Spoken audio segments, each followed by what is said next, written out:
بسم اللہ الرحمن الرحیم۔ السلام علیکم ناظرین، امید ہے آپ سب خیریت سے ہوں گے۔ اللہ تعالیٰ آپ سب کو اپنی حفظ و امان میں رکھے، صحت سے سلامت رکھے ہمیشہ کی طرح۔ آج کا میرا ٹاپک ہے کہ جب مومن کی روح نکلتی ہے، موت تو ہر شخص کو آنی ہے، تو جب مومن کی روح نکلتی ہے تو کیا ہوتا ہے، کیسے نکلتی ہے؟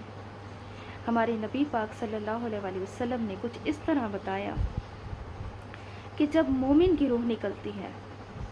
تو فرشتے آتے ہیں، ملک الموت جنت سے کفن لے کر آتے ہیں، اور وہ کفن خوشبودار ہوتا ہے، اور پھر اس مردے کے کان میں آ کر کہتے ہیں کہ اے پاکیزہ روح نکلو، اللہ کی مغفرت اور اللہ کی خوشنودی کی طرف نکلو۔ تو مردہ بڑا ہی خوش ہوتا ہے کہ اللہ کی خوشی کے لیے، مغفرت کے لیے، تو وہ روح اتنی خوش ہوتی ہے کہ فوراً سے نکلتی ہے اس کے جسم سے، اور یعنی منٹ نہیں لگاتی اس کے جسم سے نکلنے کی، دیر نہیں کرتی، اس طرح نکلتی ہے جیسے پانی کی مشک بھری ہوئی ہو اور اس کا بل کھول دیا جائے تو پانی کتنی تیزی سے نکلتا ہے۔ اسی طرح نیک انسان کی، مومن کی جب روح نکلتی ہے تو وہ اس تیزی سے نکلتی ہے، کیونکہ فرشتے اس کو کان میں آ کے کہتے ہیں کہ اے پاکیزہ روح، اللہ کی مغفرت کے لیے، اللہ کی مغفرت اور خوشنودی کی طرف نکلو، تو وہ روح خوش ہو جاتی ہے۔ اس کی دوسری سائڈ پہ جو مومن نہیں ہیں، جو کافر ہیں، منافق ہیں یا گناہ گار ہیں، بدکار ہیں، ان کی روح کیسے نکلتی ہے؟ کافر اور منافق کی روح کے لیے جب فرشتے آتے ہیں روح نکالنے کے لیے، تو نبی پاک صلی اللہ علیہ وسلم نے فرمایا کہ وہ فرشتے بدبودار کفن لے کر آتے ہیں، وہ بھی جہنم سے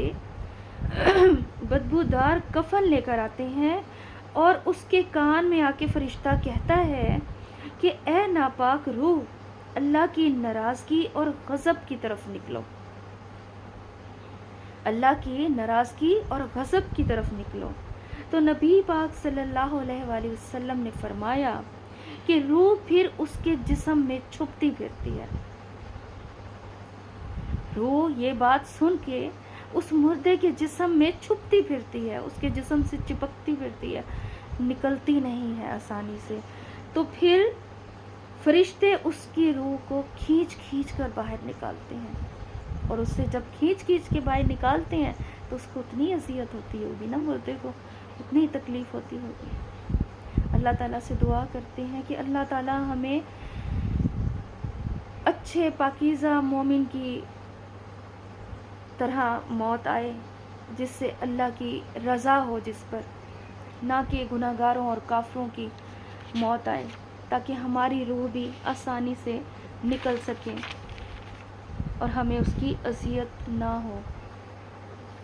اسی طرح میرے بہن بھائیوں، حضرت محمد صلی اللہ علیہ وسلم جب اسراء المعراج سے واپس آ رہے تھے تو آپ صلی اللہ علیہ وسلم کی ملاقات حضرت ابراہیم علیہ السلام سے ہوئی۔ تو حضرت ابراہیم علیہ السلام نے فرمایا کہ یا محمد، اپنی امت کو میری طرف سے سلام کہنا، اور اپنی امتیوں کو بتا دینا کہ جنت ایک کھلا میدان ہے، جنت ایک کھلا میدان ہے۔ میں کیا تمہیں ایسا بیج بتاؤں جو تم بوگے اور وہ تمہارے لیے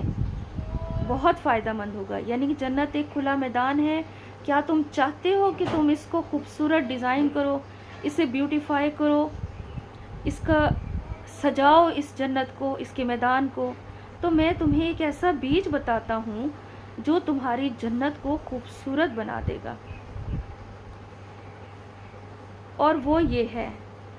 سبحان اللہ والحمد للہ ولا الہ الا اللہ واللہ اکبر۔ ایک مرتبہ اگر اس کو پڑھ لو گے تو جنت کے میدان میں آپ نے یہ بیج ڈال دیا۔ اب خود اندازہ لگا لیں کہ اگر زیادہ مرتبہ اس کو پڑھیں گے آپ تو آپ نے اپنی جنت کو کتنا سجا دیا،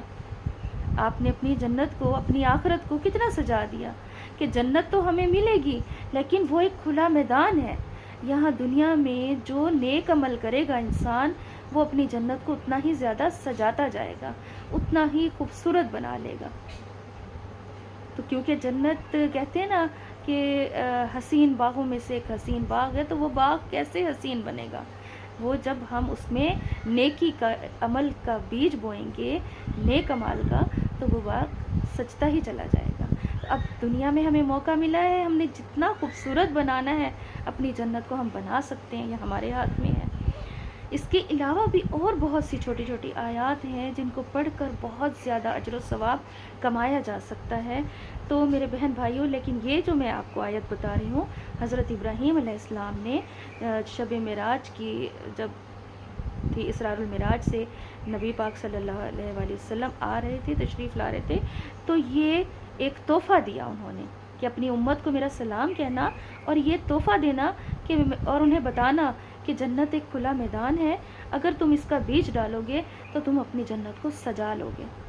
اب یہ ہمارے ہاتھ میں ہے کہ ہم کتنا خوبصورت بناتے ہیں اپنی جنت کو. اللہ تعالی ہم سب کو نیک عمل کی توفیق دے، اللہ ہماری مدد فرمائے، ہم پہ رحم کرے، ہمیں نیکیوں کی طرف ہمارا ذہن لگا دے، عبادت کی طرف، نماز کی طرف، قرآن کی طرف. اللہ ہمارا دل دماغ اس سائڈ پہ لگائے کہ ہم نیک عمل کریں، نہ کہ ہم برے کاموں میں لگے رہیں، وقت کو ضائع کرتے رہیں. رسول پاک صلی